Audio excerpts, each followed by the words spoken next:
Did you know that the Pleistocene era was a really important time in Earth's history? It's when the last ice age happened, and glaciers covered a lot of the planet. This period of time lasted for about 2.6 million years, and ended around 11,700 years ago. What's even cooler is that modern humans, like us, had actually evolved during this time, and had spread all over Earth before it ended. There were also some really fascinating animals that lived during the Pleistocene, like woolly mammoths and saber-toothed cats. Unfortunately, many of them went extinct at the end of this era.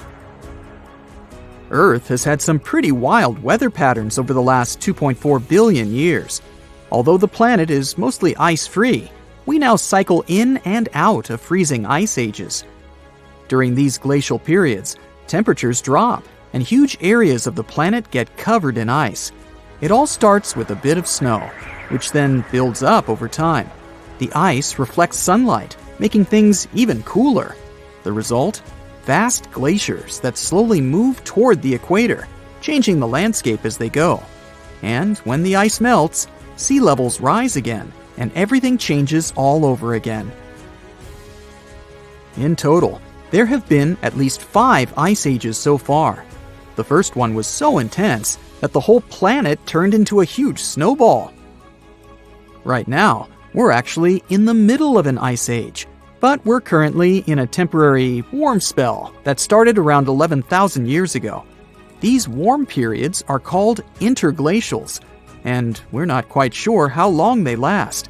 There are still massive ice sheets covering Antarctica and Greenland that hold 75% of Earth's fresh water. When these finally melt, it'll mark the end of the current ice age. Earth's temperature is affected by something called the Milankovitch cycles. Basically, the amount of heat we receive from the sun changes over years, decades, and millennia because of Earth's orbit, tilt, and axis angle. There are 3 different patterns to these cycles. The first is called eccentricity, which is all about the shape of our orbit. The second is obliquity, which has to do with the tilt of the Earth. And the third is precession, which is like a wobble as Earth spins. Depending on where we are in these cycles, we might experience colder or warmer temperatures. But other things, like the position of continents and the atmosphere, also play a role in our planet's fate. For example, our planet's orbit is not quite circular. It's actually a bit elongated, shaped almost like an egg. That means we're sometimes a little closer or farther from the sun, depending on the time of year. We call the point farthest away from the sun the apogee, and the closest point is the perigee. When we're at the apogee, we're moving away from the sun, but gravity eventually pulls us back toward it. This means our orbit changes a little each time, gradually shifting our position relative to the sun. Don't worry, even though the orbit changes over thousands of years, it doesn't have a big impact on our day-to-day lives. Changes in Earth's orbit can affect how much sunlight we get during the summer. This means that ice sheets in the northern hemisphere will melt less, and over time, they actually start to grow. As they grow, they reflect even more sunlight, which makes the climate even cooler and spreads the ice even farther. This process can last for a really long time, like 10,000 to 20,000 years, and eventually it brings the planet into its next freezing season. As for the next ice age, scientists believe it might be postponed indefinitely. They've found that our human interaction with the environment, like the use of fuels, could delay the next ice age by up to 100,000 years. Earth's past ice ages were linked to the amount of solar radiation and carbon dioxide concentration in the atmosphere, and this research can even help us predict future cycles. It's amazing to think that our actions now could affect Earth's future for thousands of years to come. And while it's not really important when the next ice age begins, it's pretty cool to know that humans have the power to shape the future on a geological timescale. Ice ages have had a huge impact on our planet and human civilization. So it's fascinating to think how our actions now might change things, maybe even for the better. What did life look like on our planet during the last ice age, though? Well, North America, for instance, was home to some huge creatures: mammoths, saber-toothed cats, giant ground sloths, and mastodons were just a few of them. And get this, even Europe had an 11-foot tall flightless bird that weighed almost as much as a polar bear. Meanwhile, down under in Australia, there was a giant lizard that lived in all sorts of habitats during the same time period. Even though some animals from the Pleistocene era aren't around anymore, you might recognize many of those that are still around today. In Alaska, for example, you can still find brown bears, caribou, and wolves. People just like us actually lived through the Ice Age too. Our species, Homo sapiens, has been around for about 300,000 years. And we've spread all around the world since then. Some of our ancestors stayed in Africa during the Ice Age and didn't feel the full effects of the cold. And others ventured out into other parts of the world, even into the chilly glacial environments of Europe. Our early relatives, like the Neanderthals in Europe, and the mysterious Denisovians in Asia, were also around during this time. Although they seem to have gone extinct before the end of the Ice Age, it's pretty amazing to think about all those different hominids that roamed Earth during that period. What's also fascinating is how our species managed to survive the Ice Age, while some of our cousins didn't. Some experts believe that our adaptability, social and communication skills, and the use of tools played a huge role in it. And guess what? Humans didn't just hunker down during that time. We actually moved into new areas. Fossilized footprints found at White Sands National Park in New Mexico prove that humans have been in North America since at least 23,000 years ago. That's close to the peak of the last Ice Age. While a full-blown Ice Age might still be far away, there is a possibility of a mini Ice Age coming our way. Some scientists believe that in about 10 years, we might experience a significant drop in solar activity, leading to colder temperatures in the northern hemisphere. This could result in conditions similar to the Little Ice Age in the late 17th century, when the Thames River in the UK froze over. While scientists aren't quite sure what caused that cooling, it's fascinating to think about the potential changes. We've done it before, so we know that humans will most likely survive the next real Ice Age, even if we don't manage to figure out a way to stop the next freezing era. But it would come at a high cost. All the ice that would cover most of the northern hemisphere would have to come from oceans, which would cause the sea level to drop. This could mean more land for some countries, but it would also create other problems. Sea levels going down might seem like a great thing at first, but actually, it could lead to some challenges. Having been covered with salt water for thousands of years, the new land might not be very fertile. This means it wouldn't be great for growing crops, and we'd have to find other ways to feed ourselves. Back when humans first started out, there weren't many of us, and there was plenty of food. Now, with over 7 billion people on the planet, it's a different story. We'll need to be resourceful to make sure everyone has enough food to eat. Yep, there's ice all around, as far as the eye can see. A white desert covers the entrance to your cave, the one where you and a bunch of other settlers live. Everyone's gathered around a fire pit, trying to keep warm, telling each other stories about how much snow they saw the other day. Some are running around playing tag, throwing sticks, whatever people used to do for fun 300,000 years ago. You're one of the earliest Homo sapiens to ever walk the earth. Others are sleeping or just resting their eyes. All around the cave, all you can hear are stomachs rumbling, sounds like a wild animal lurking around. You look out the mouth of the cave and see that the storm has cleared. Time to grab some tools and head out as a group. In the open wilderness, You find some berries covered in snow and plants that might be edible. But it's not enough to feed the whole tribe. It's the Ice Age, and there's not much vegetation growing anywhere. One of your friends spots some large footprints in the snow. The chase is on. You can't tell what it is, but it should be enough to feed everyone for a couple of days.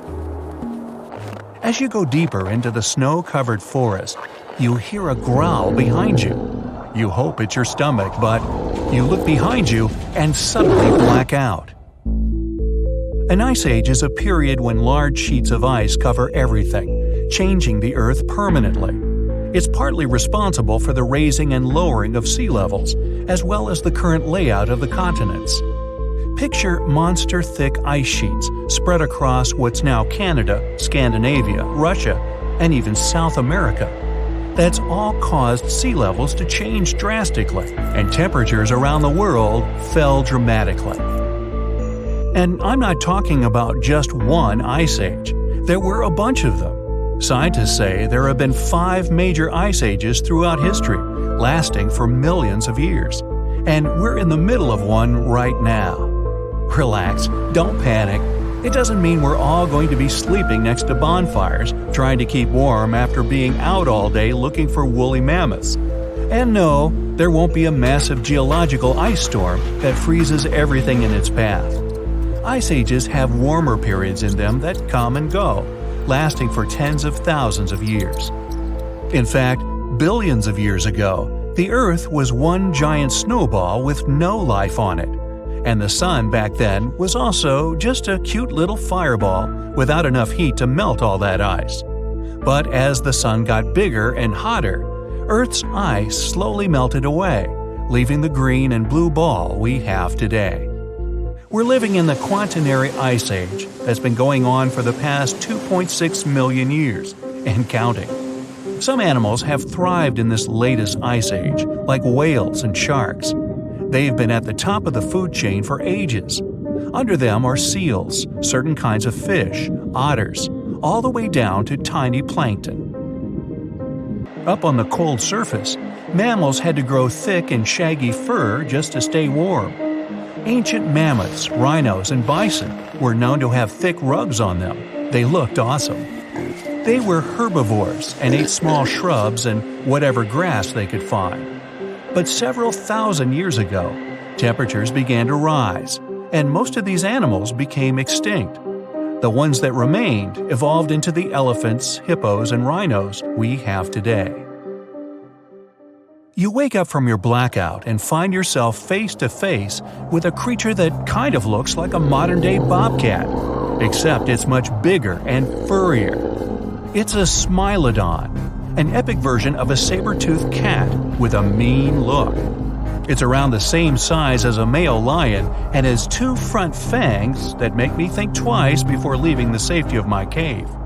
They look scary, but scientists think their bite wasn't as powerful as today's tigers or lions. What made them tough were their giant forearms used to wrestle down anyone who got on their nerves. In packs, they were even able to take down mammoths. Either way, you don't want to be waking up next to this kitty. It's staring you down, ready to pounce. But you and your friends keep calm and slowly back off. You get the genius idea to throw a rock to distract it, then run. Nowadays, it's near impossible for a human to outsprint a lion or tiger, but humans back then were much fitter. Once the danger's over, everyone continues to look for food. It's getting dark, and you haven't found anything to bring back to the cave. Suddenly, you smell something burning. Way off in the distance, you see a thin column of smoke rising into the sky. Another settlement? You and your friends look at each other and approach the smoke cautiously. Homo sapiens first came into being about 200 or 300 years ago, but human history didn't just pop up out of nowhere. As far back as 7 million years ago, some of us decided to call it quits.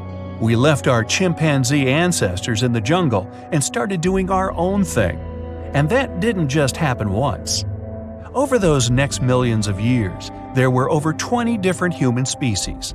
Some were our ancestors, Some were twigs from a completely different branch. Some were tiny, others better adapted for hot or cold weather. Before you know it, you see a group of Neanderthals cooking some meat, sharpening their tools. Neanderthals were the first to migrate to Europe. Scientists believe they were around somewhere between 40,000 to 400,000 years ago.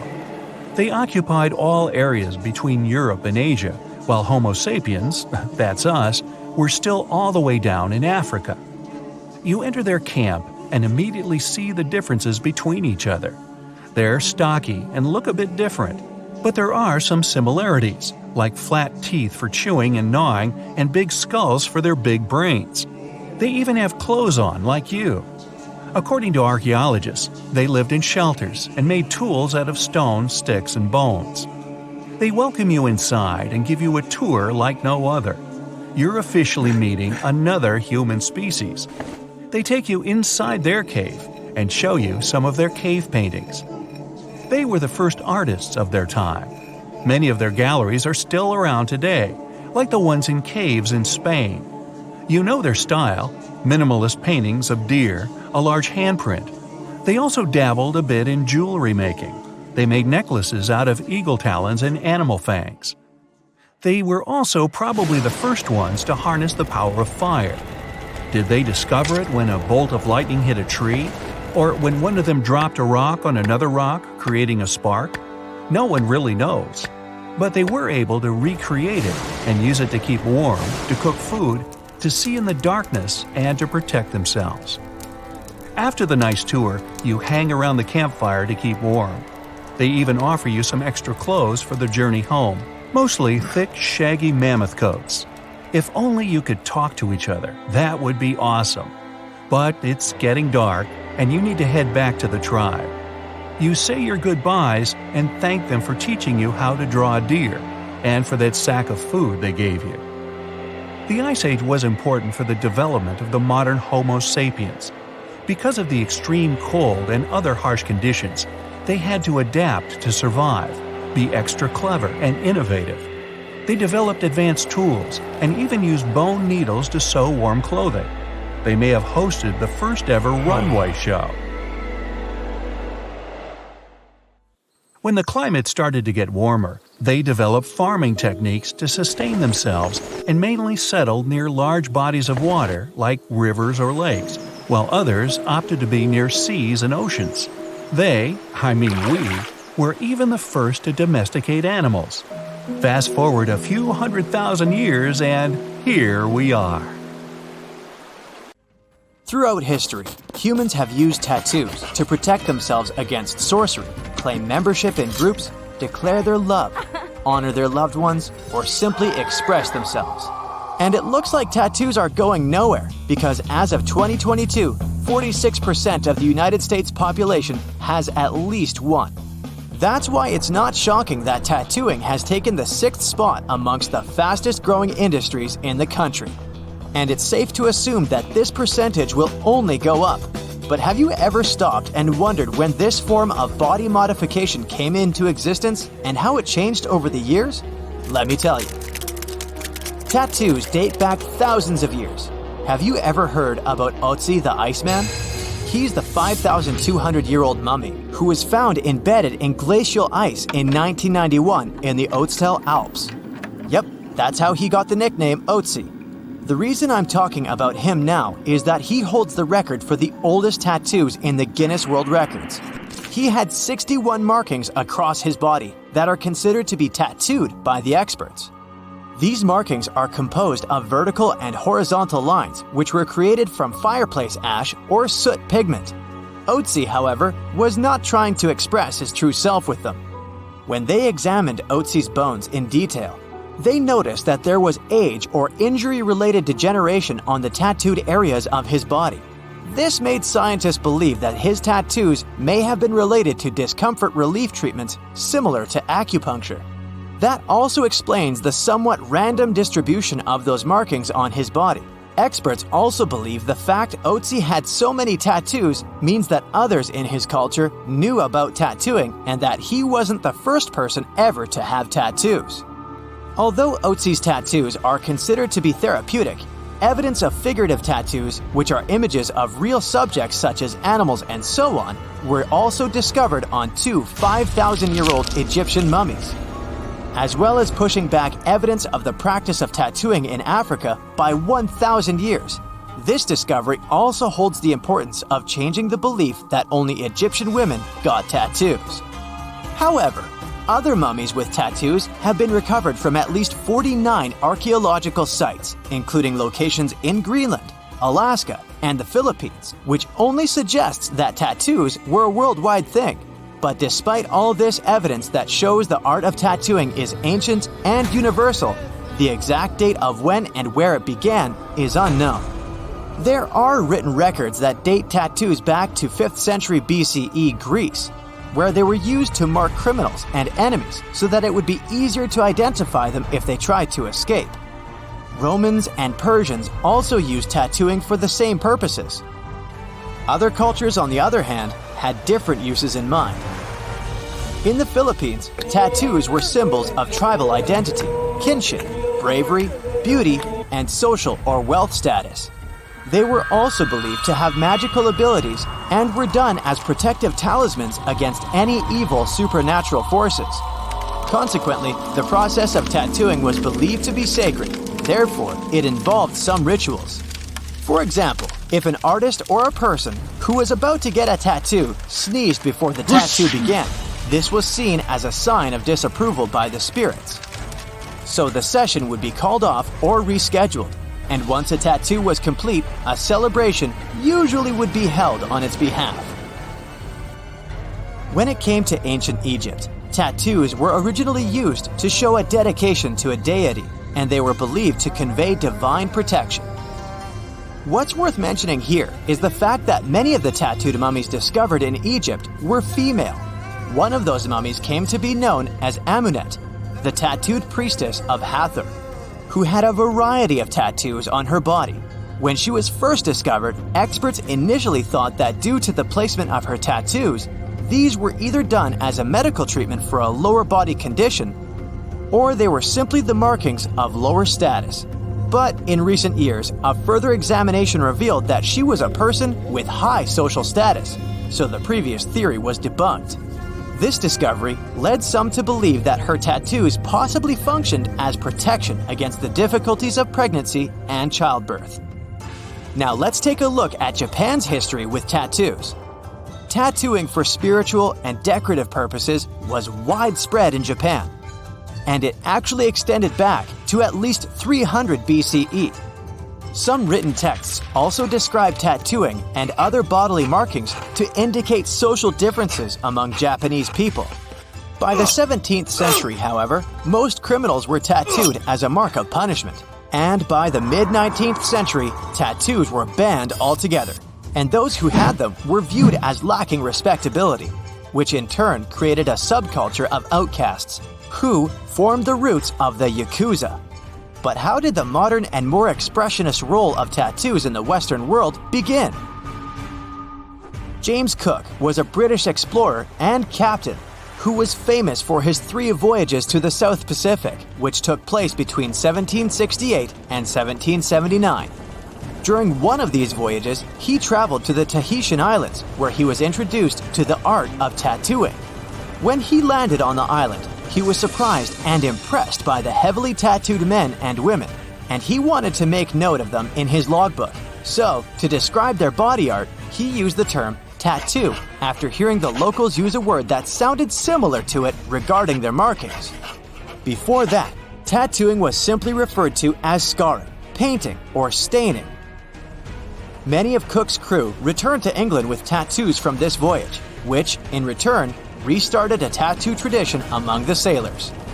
They started using tattoos as a way to record their travels. For example, they would get an anchor tattoo if they crossed the Atlantic Ocean successfully, or a shellback turtle tattoo if they crossed the equator. This paved the way for the traditional style of tattooing. By the 19th century, although tattoos were still largely associated with sailors, they had spread to British high society as well. During the 1870s, they had even become fashion statements among some members of the upper classes, as well as royalty. The people who had them among the high society included British Prime Minister Winston Churchill's mother, Lady Randolph Churchill, Prince of Wales, the future Edward VII, and his sons, as well as several of Queen Victoria's relatives. It was even rumored that she herself had a tattoo of a tiger fighting a python in the area of her body that could easily be covered with clothes, just in case. This all led to tattoos becoming a mark of wealth by the late 1880s. In 1891, the tattoo machine was created by Samuel O'Reilly, who was a New York City tattooer himself. His design was based on a modification of Thomas Edison's electric pen, which was originally designed to help businesses with document duplication. It was also around the same years that tattooed women started to make appearances, though mostly in the circuses to entertain people.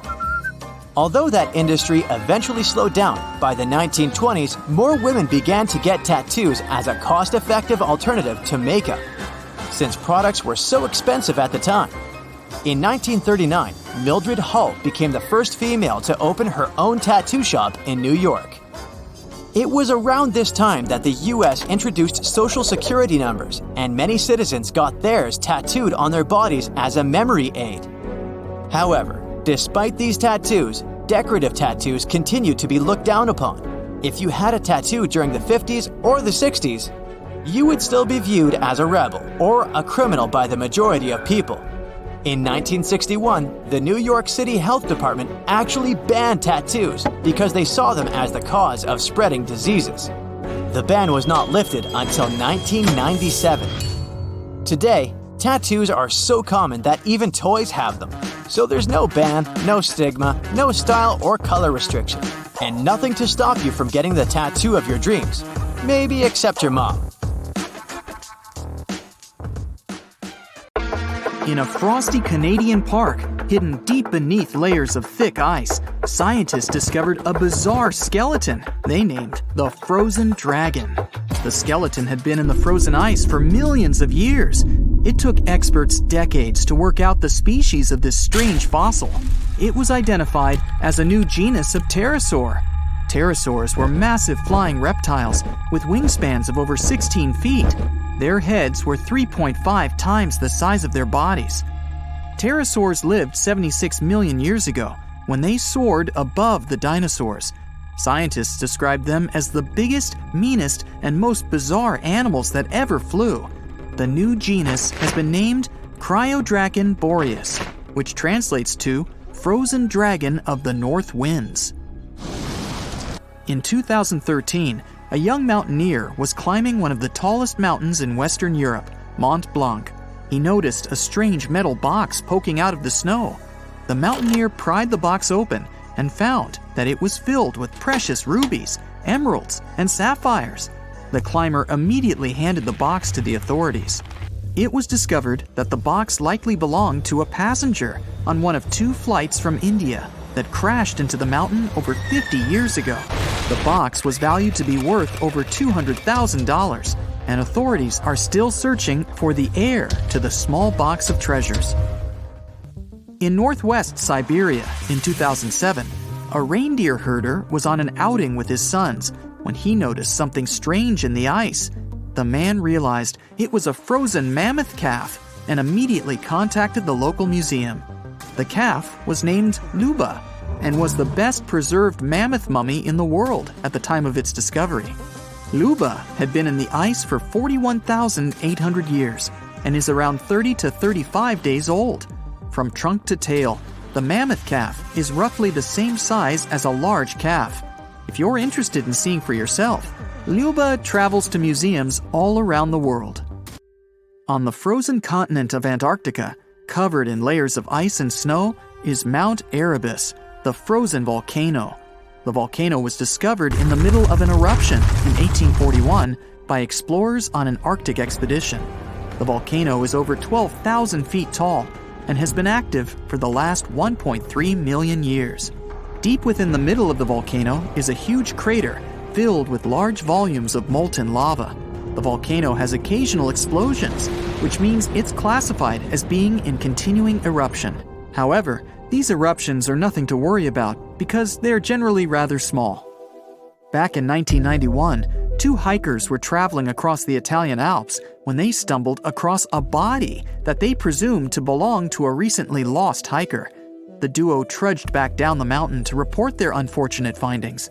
Once the remains were recovered, it was clear that the body was not recent at all. Scientists determined that the Iceman was more than 5,000 years old and named him Otzi.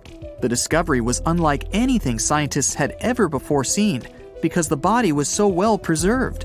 For years, Otzi was studied by scientists who discovered that our ancestors have a lot more in common with us than we ever knew before. Otzi was covered in ink body art.